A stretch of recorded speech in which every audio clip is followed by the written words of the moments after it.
think of a social system. And let's say that we have two subsets of this social system, and both subsets are identical. Same, let's say, number of consciousnesses, same number of people, if we want to talk about people. So they each have, say, 10,000 people. They each have the same resources. The 10,000 people are kind of equivalent people. It's not that one has smart people and the other only has dumb people. They all have the same sort of people. So two equivalent systems. So we take the first system is system A, and we let that be the system based on fear. And we take the second system, B, and that'll be the system based on love. Now I just break these two sides out and I call them the fear side and the love side. In the fear side, we're going to take that group and let them go with their resources and their people and just see what they make of it. We're going to come back maybe a decade or a century later and see what they've done with themselves. Okay, on the fear side, you have some attributes of fear that create certain kind of social issues. Like one, there's no trust.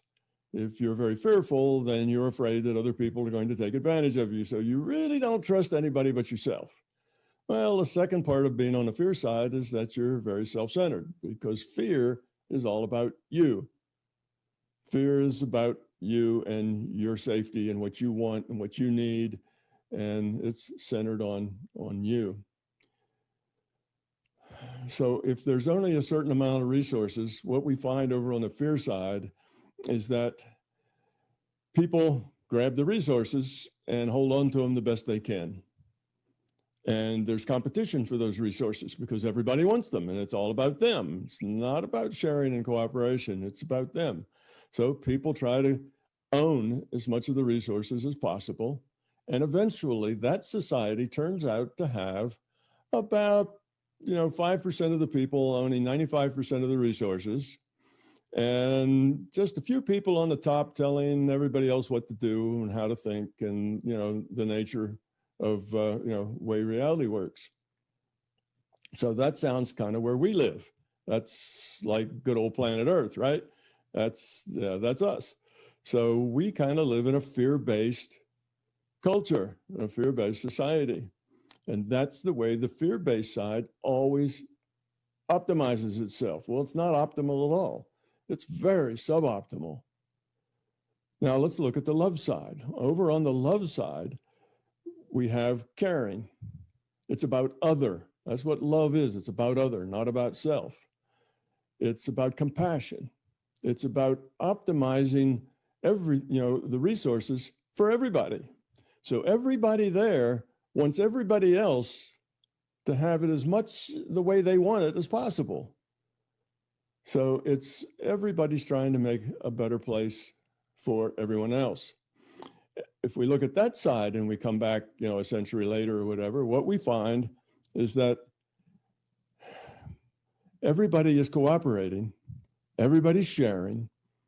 On that love side, when somebody comes up with a new idea, some brilliant invention or whatever, they immediately want to share it so everybody can use it. On the fear side, somebody comes up with a new idea, they want to keep it close to the vest because they're going to be able to make that good for them. They're going to be able to sell it or make money on it or somehow make their life better, so they are more likely to win the competition with others. So it doesn't get shared. It gets used for whatever profit can be squeezed out of it. Now, so we look over on the love side and we realize that the people there have the maximum personal freedom.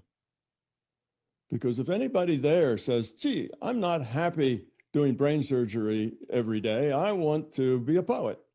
Well, all the rest of the people in that society try to reconfigure in a way to make that available to that person. You see, because poetry is a good thing too, as well as brain surgery. That's useful. So if somebody wants to do art, if somebody wants to do science, if somebody wants to do engineering, if somebody just wants to raise children, that's okay if that's what you want to do. So the system will always try to reconfigure to make everybody's world as full of potential and full of satisfaction as possible. How can we rearrange this so that everybody gets to do what they want, how they want, when they want, as far as that, is available. So the resources are shared.